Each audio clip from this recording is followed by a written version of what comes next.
খামারে এই গাধাটাকে ঘোড়াগুলো বিরক্ত করছিল। শুধু খাওয়ার সময় যে তারা তাকে তাড়া করে দিত এমনটা নয়, বরং তার ফেভারিট খেলনাটাও ঘোড়াটা তার কাছ থেকে ছিনিয়ে নিত।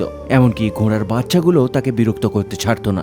তাই এই ঘোড়াগুলোর মাঝে গাধাটা নিজেকে একা মনে করতে শুরু করে এবং একাকিত্বের কষ্টে সে মাঝে মধ্যে কেঁদেও ফেলত, যেটা দেখে তার মালিকের কষ্ট হয় এবং সে তার গাধাটাকে অন্য একটা বন্ধুর কাছে দিয়ে দেয়। তার বন্ধু যখন শোনে যে গাধাটার সঙ্গে লাইফে কি কি ঘটেছে, সে ঠিক করে গাধাটার মন ভালো করার জন্য যতটা ভালোবাসা দরকার সে দেবে। কিন্তু নতুন জায়গায় আসার পরে সে চুপ করে এক জায়গায় বসে থাকতো। হয়তো সে ভয় পাচ্ছিল যে এখানেও হয়তো তাকে কেউ বিরক্ত করতে পারে। তাই তার নতুন মালিক তাকে প্রতিদিন দৌড়তে নিয়ে যাওয়া শুরু করে এবং সময় পেলেই তার কাছে গিয়ে তার গায়ে মাথায় হাত বুলিয়ে দিত। ধীরে ধীরে গাধাটা মেয়েটার ভালোবাসাকে বুঝতে পারে। সে তার মন খুলতে শুরু করে এবং কখনো কখনো আনন্দে নেচেও উঠত। গাধাটা মেয়েটাকে তার বেস্ট ফ্রেন্ড মনে করে নেয়। মেয়েটা গাড়ি নিয়ে বেরোলেও সে তার পেছনে পেছনে দৌড়তে থাকতো এবং এইভাবেই মেয়েটার ভালোবাসা গাধাটার জীবনকে একেবারের মতো পাল্টে দেয়।